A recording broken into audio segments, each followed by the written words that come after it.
오늘 우리가 욥기를 같이 나눌 본문으로 선택했는데요. 우리 욥기 하면 뭐가 떠오르시죠? 고통, 그죠? 고난. 고난의 대명사 욥기잖아요. 욥기는 인간의 고통을 다루고 있기 때문이잖아요. 사실 매우 특수한 상황입니다. 하나님께서 주도하셨고 욥의 처지는 비참할 정도로 내려막길로 향하고요. 욥기가 우리 그리스도인들에게 많은 사랑을 받는 이유는 욥이 고난이 결국 해피엔딩으로 끝나서라는 것이 굉장히 우리에게 큰 역할을 하고 있습니다. 그렇지 않나요? 일단 욥의 고난은 또 어떤 특징이 있나요? 욥의 잘못에서 기인한 것이 아니라는 그 특징이 우리의 마음을 울리는 것이죠. 왜냐하면 우리들은 보통 우리의 고난이 왜 일어나는지 모르기 때문입니다. 그렇기 때문에 이유 모를 고난을 당하는 욥에게 감정이입을 하게 되고 끝끝내 축복을 받는 욥이기에 우리도 끝내 참고 견디면 언젠가는 축복을 받을 것이다. 특히 물질적 축복일 때 그것을 기대하면서 우리의 상황을 이겨낸 말씀으로 잡고 사는 경우가 많습니다. 특히나 우리 욥기에는 아주 유명한 구절이 있습니다. 한번 추측해 보시기 바랍니다. 모든 사업장에 아마 제일 많이 걸려있을 구절이 아닐까 싶습니다. 예상이 되시죠? 일부러 화면에 안 띄었어요. 우리 같이 한번 외우셨을 것 같아서 한번 말해보겠습니다. 시작. 내 시작은 미약하였으나 내 나중은 심히 창대하리라. 정말 많이 보는 성구죠. 어느 사업장에 가도 있습니다. 너무나 아멘이 절로 나오는 구절입니다. 이게 우리의 영혼을 말하는 것이든 물질적인 상황을 말해주는 것인 간에 우리에게 큰 위로가 된다는 것은 틀림이 없다는 것이죠. 이거 사실 심지어 누가 말한 거죠? 욥이 하나님과 대화해서 말한 거였나요? 이 하나님께 꾸중을 들은 욥의 친구들이 말한 거였습니다, 사실. 근데 욥의 친구가 말했긴 했어도 이 모든 말씀은 성령님의 감동과 감화로 쓰여졌기 때문에 이 구절이 욥이 말하지 않았더라도 틀린 것은 아닙니다. 근데 이게 또 극으로 치우치면 이제 문제가 발생하게 됩니다. 이 성경 구절을 지나치게 물질적으로, 즉 돈과 성공에 연결하면 어떻게 되죠? 우리가 그것을 무엇이라고 부르나요? 네, 바로 그것이 기복신앙.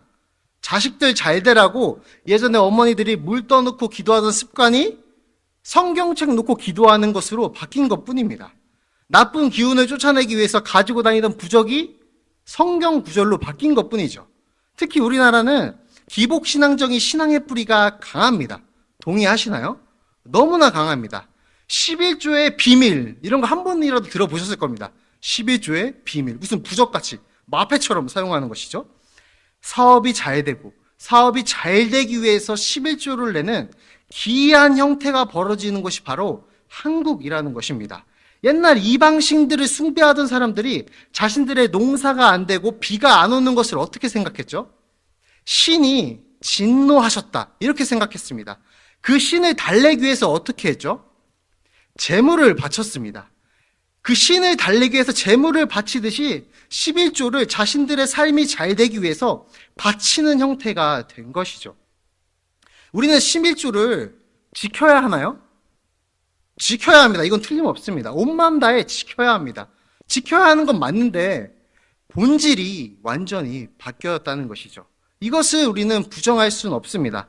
왜냐하면 우리나라는 특수한 상황이었기 때문이에요. 너무 어려웠기 때문이죠. 식민지를 지나고 6.25 전쟁 비극을 겪으면서 엄청난 결핍을 겪게 되었습니다. 그 정신적인 결핍들은 기복신앙의 뿌리가 된 것이죠. 그것이 한국의 기독교의 부흥과 합쳐지게 되었고, 그렇게 극단적인 기복신앙 또한 우리 삶에 깊이 자리 잡았다는 것입니다. 또 극단적인 기복신앙은 질병과 사고, 이 저주와 재앙을 가져다주는 마귀를 쫓는 의식을 우리 교회 공동체의 주된 일로, 업무로 여기게 했습니다. 그래서 그런 부흥회가 많이 생겼죠. 그 대가로 물질적이며 보상적인 헌금을 강요하는 부흥사들이 나타나기 시작했습니다. 그러한 신앙으로 말미암아 수많은 기도원이 생겨났습니다. 일부 교회와 목사들은 성도들의 물질적인 욕구를 충족시키기 위해서 그러한 집회와 설교를 의도적으로 계획해서 한 것도 사실입니다.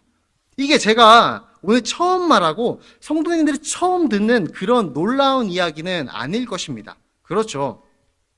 이미 수많은 훌륭한 목사님들과 신학자들이 우리 한국의 상태를 진단했고 그것에서 벗어나서 참된 신앙을 가져야 한다고 많이 강조되는 시기가 요즘 시대입니다.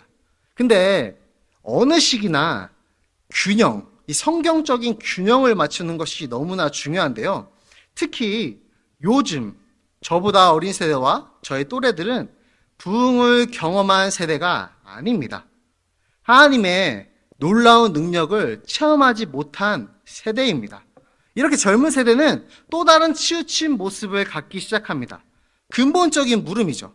기성세대를 비판하면서 그러한 기복신앙의 치우친 모습을 비판하면서 오히려 그들 스스로 어떤 것을 자초하고 있냐면 하나님의 능력을 축소하기 시작했습니다. 이 잘못을 자초하기 시작한 것이죠. 우리 한번 생각해 볼까요?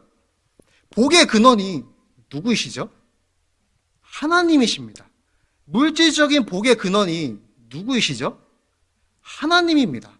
성경에는 분명히 물질적인 축복 또한 약속되어 있습니다. 너무나 확실합니다. 우리가 오늘 본 욥도 끝까지 신앙을 지킨 욥에게 전의 소유에 갑절을 주셨습니다. 아들 7과 딸 3을 주셨다고 성경은 기록하고 있습니다.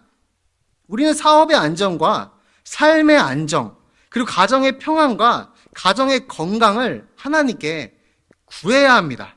만약 이런 것을 구하지 않아도 되고 영적인 것만 구하여야 된다고 주장하는 사람이 있다면 그 사람 또한 치우친 신앙임을 자각해야 합니다. 하나님은 분명히 우리의 현실적인 신음에 귀를 기울이시는 아버지 되시는 분이기 때문입니다. 왜냐하면 하나님은 분명히 만복의 근원이시기 때문입니다. 모든 것의 근원이 되시기 때문입니다. 이게 바로 균형을 맞추는 작업입니다. 우리는 11조를 부적으로 쓰면 안 되고 하나님을 거래의 대상으로 봐서도 안 되지만 마치 하나님이 우리와 상관없이 삶을 사는 분인 것처럼 우리의 현실의 돈의 문제와 건강의 문제를 구하면 영적인 사람이 아닌 것처럼 조금 저급한 질 떨어지는 기도를 하는 것처럼 취급해서도 안 된다는 것입니다. 그럼 이제 우리가 이 욥기의 고난을 이해할 때에 동반되어야 하는 생각을 정리하면 이런 것입니다. 고난 뒤에 따르는 물질적인 축복도 지지를 받고 있다. 우리는 그것에 위로를 얻어도 된다는 것입니다. 그러나 더욱 본질적인 것은 분명히 있다는 것입니다. 바로 영적인 복이라는 것입니다. 우리에게 육체와 영혼 다 하나님께서 허락하셨기에 둘 다 중요하지만 영혼이 잘 되는 것이 더 중요한 본질이라는 것은 누구도 바꿀 수 없는 진리라는 것이죠. 제가 청년으로 교회를 다닐 때부터 이 묵상 카드라는 것을 쓰는 것을 배웠었습니다. 그래서 지금 사역에도 적용하고 있는데요. 우리 청소년부는 이제 묵상 카드라는 것을 나눠줘서 설교가 끝날 때에 자신이 마음에 와닿는 것, 결단하는 문구들을 쓰는 방식입니다. 사역을 하면서 그 묵상 카드를 많이 읽는데 정말 잘 쓰는 아이들도 있지만 어떤 생각을 많이 하냐면 우리 청소년 아이들이 진짜 듣고 싶은 대로 듣는구나. 무슨 이야기냐면 오늘 말씀을 가지고 그래 역시 하나님은 돈과 성공을 주시는 분이었어. 그렇지. 내 말이 맞지. 라고 이상하게 적용하는 분이 당연히 없겠죠. 그렇지만 그래서는 안 된다는 것입니다. 그럼 이제 우리가 나누어야 하는 것은 욥이 그 복을 어떻게 받게 되었냐, 그 과정을 함께 깊게 살펴볼 이유가 있다는 것이죠. 우리가 일단 벗어나야 하는 시선이 있습니다. 벗어나야 하는 시선. 욥의 친구들의 시선입니다. 욥의 친구들이 욥의 고난을 어떻게 바라보았나요? 그들이 던진 너무나 신앙 깊은 말처럼 들리는 이야기들, 어떤 원리를 가지고 있죠? 인과응보의 원리를 가지고 있습니다. 인과응보. 욥이 하나님 보시기에 옳은 일을 했다면 축복을 받았을 것이고 너가 그렇게 고난받는 것은 저주받을 일을 했다는 것입니다. 고난의 이유를 지금 개인의 행동에 맞추는 것입니다. 이것을 적용하면 우리가 오늘 어떤 안 좋은 일을 당하면 어떻게 해야 되죠? 우리는 우리가 무엇을 잘못했는지 무조건 찾아내서 회개해야 합니다. 제가 일주일 전에 바퀴에 나사가 박혀서 지렁이로 떼었습니다. 만약에 이게 된다면 저는 그 지렁이 박힌 이유가 제 삶에서 어떤 것을 잘못했기 때문에 하나님께서 내리신 벌로 그 원인을 찾아서 회개해야 되는 것이죠. 우리는 수많은 모든 일들을 이것과 연결한다면 우리는 하루 종일 뭘 잘못했는지 고민하면서 살아야 될 것입니다. 이게 정말 맞나요?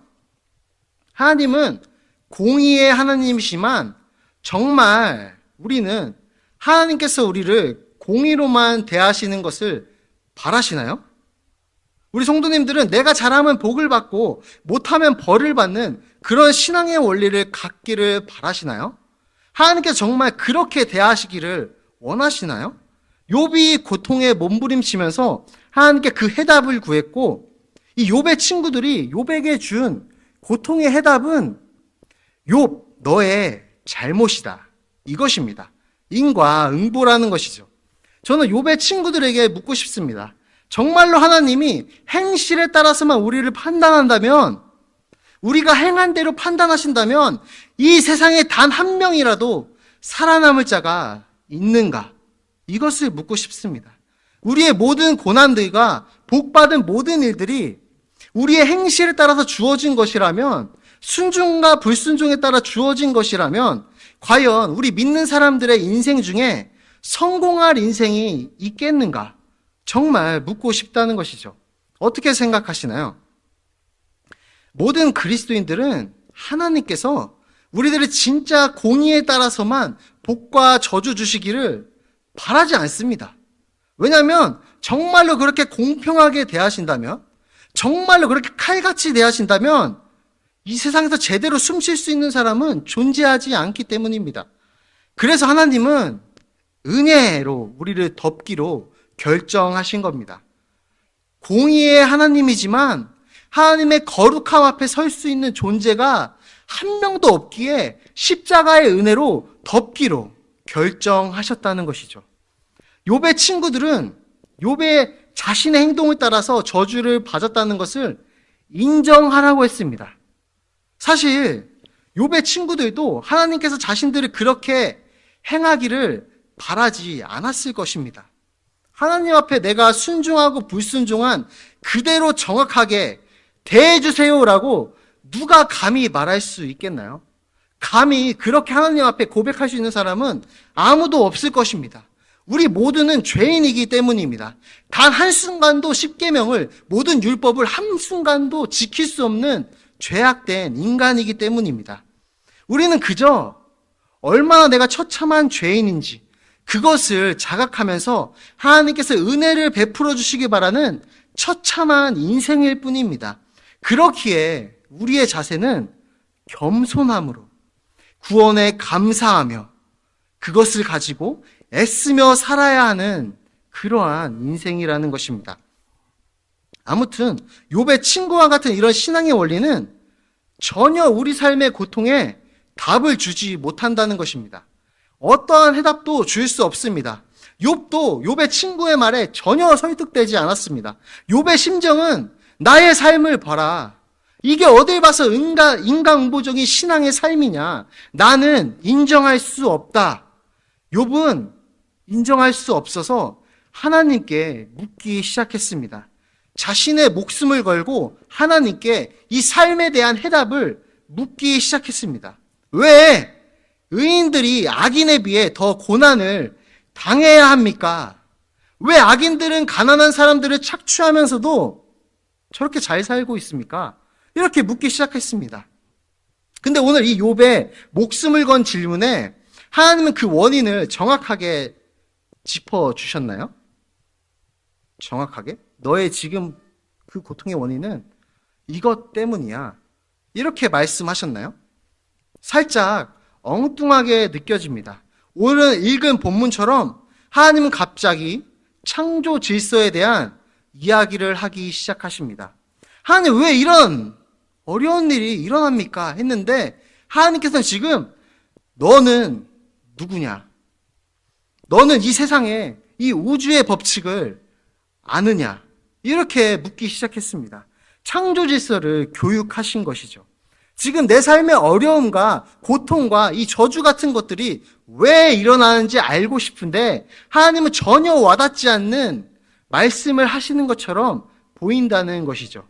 근데 더 신기한 것은 이 하나님의 창조 질서에 대한 이야기를 들은 욥이 변하기 시작했다는 것입니다. 욥은 하나님의 전능하시고 전지하심을 인정하기 시작했습니다. 세상 섭리에 대해 깨닫지 못했던 것을 갑자기 회개하기 시작합니다. 답을 주지 않았는데 욥은 해결된 사람처럼 변해갔습니다. 고통의 답을 찾은 것처럼 변화했고 영적인 축복과 물질적인 축복 또한 받게 되었다는 것이죠. 우리는 답을 주지 않았다고 생각할 수 있지만 사실 하나님은 정확한 답을 해주셨습니다. 욥의 고통의 원인에 정확한 답을 해주셨다는 것입니다. 말 그대로 창조 질서에 대한 이야기들이 고통에 대한 정확한 하나님의 답변이었다는 것입니다. 어떻게 이 하나님의 창조 질서에 대한 이야기들이 욥의 고통에 정확한 답을 주었고 그를 변화시킬 수 있었을까요? 이것을 우리가 조금이라도 갈피를 잡는다면 우리도 우리 삶의 고통을 놓고 고난을 놓고 변화된 삶으로 다가갈 수 있지 않을까요? 오늘 그것을 함께 나누고자 합니다. 세상에는 정말 다양한 삶들이 존재하죠. 다양한 고통이 존재하고 다양한 기쁨이 존재하고 다양한 사람들과 다양한 인생들이 존재합니다. 그 모든 것들은 하나하나 떨어져 있지 않습니다. 하나님께서 우리를 한 교회로 보듯이 마치 하나로 연결되어 조화롭게 움직이고 있습니다. 이 다양성과 조화로움을 우리가 온전하게 이해하려면 이 모든 세상이, 이 모든 연결된 세상이 하나님의 계획과 섭리 안에서 이루어진다고 보는 시선이 필요합니다. 이 랑게라는 신학자는 이와 관련해서 다음과 같은 말을 남겼습니다. 모든 것을 하나님의 계획과 모든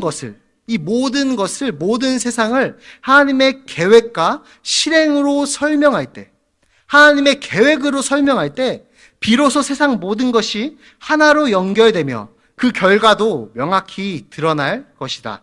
이 말은 세상의 모든 질서와 조화가 하나님의 존재와 계획 안에서만 이해될 수 있다는 뜻입니다. 근데 이렇게 조화로운 세계관에 반대하는 주장이 있습니다. 그 핵심은 고통에 집중하는 사람들입니다. 왜냐하면 세상에는 끔찍한 고통이 가득하기 때문입니다. 이 고통은 단순히 머리로 이해하는 문제가 아니라 우리의 마음을 아프게 하고 심지어 우리를 절망으로 몰아넣기도 합니다. 자연도 괴롭고 모든 생명은 크고 작은 고통 속에서 살아간다는 것이죠. 세상에는 무질서와 혼란이 질서 위에 떠 있고 그 안에는 불안과 초조함이 가득합니다. 우리 모든 사람 안에는 불안과 초조함이 있고 이 자연 만물 속에도 불안함과 초조함, 무질서가 있다는 것이죠. 심지어 헛된 일들과 죽음은 이 죽음이라는 것은 세상의 모든 존재 속에 새겨져 있습니다. 인간은 이러한 고통 속에서 죄책의 깊은 골짜기를 따라서 걸어가는 존재들입니다. 근데 이렇게 의문을 제기하는 것이죠. 하나님이 모든 것을 통치하신다면 왜 세상에는 이렇게도 많은 고통이 존재합니까?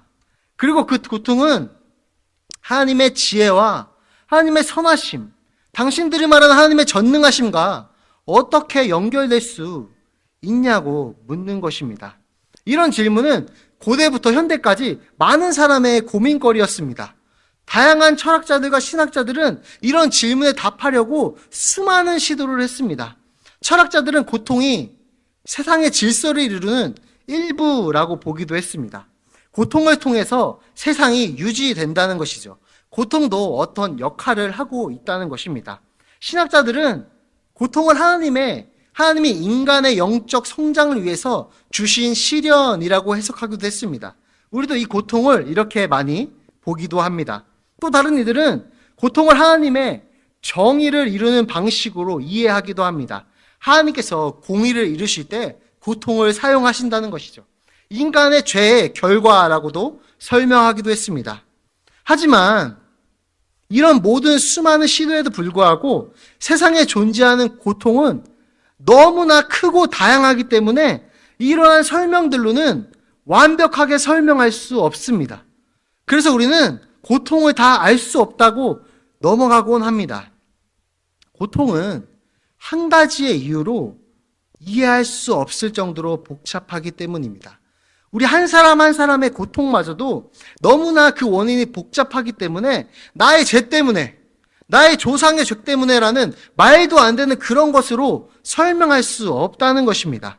모든 고통을 하나의 이론이나 원칙으로 설명할 수는 없다는 것입니다. 그렇다면 오늘 우리가 나눈 성경은 고통에 대해서 어떻게 말하고 있을까요? 오늘 하나님은 그러니까 욥에게 창조 질서를 말하심으로 무엇을 알려주신 걸까요? 먼저 성경은 세상에 고통이 존재한다는 사실을 부정하지 않습니다. 오히려 고통이 실제로 있다고 가르칩니다. 우리 모든 그리스도인들이 고통을 당할 것이라고 가르칩니다. 그리고 그 안에서 하나님의 뜻을 신뢰하라고 가르칩니다. 성경은 고통이 인간의 죄로 인해 시작되었다고 설명하지만 동시에 하나님께서 그 고통 속에서도 우리들을 도우시고 구원하시겠다고 약속하신 것을 보여줍니다. 성경은 고통 속에서 좌절하거나 반항하라고 가르치지 않습니다. 대신에 고통을 겪는 사람들에게 하나님의 은혜와 섭리를 바라보며 믿음을 가지라고 말합니다. 이 포인트입니다. 하나님이 창조 질서를 통해 욥에게 가르치신 것은 하나님의 섭리입니다. 하나님이 이 세상의 창조주라는 것입니다. 하나님께서 수많은 물리법칙을 만드시고 보존하고 계시며 온갖 별과 우주를 만드셨다는 것입니다. 땅에 기초를 놓으신 분이 하나님이라는 것을 알려주는 것입니다. 왜일까요? 왜 이것을 알려주시는 것이 고통에 대한 정확한 답이 될까요? 하나님께서 이 세상을 창조하셨다라는 창조주라는 선언을 계시라고 합니다.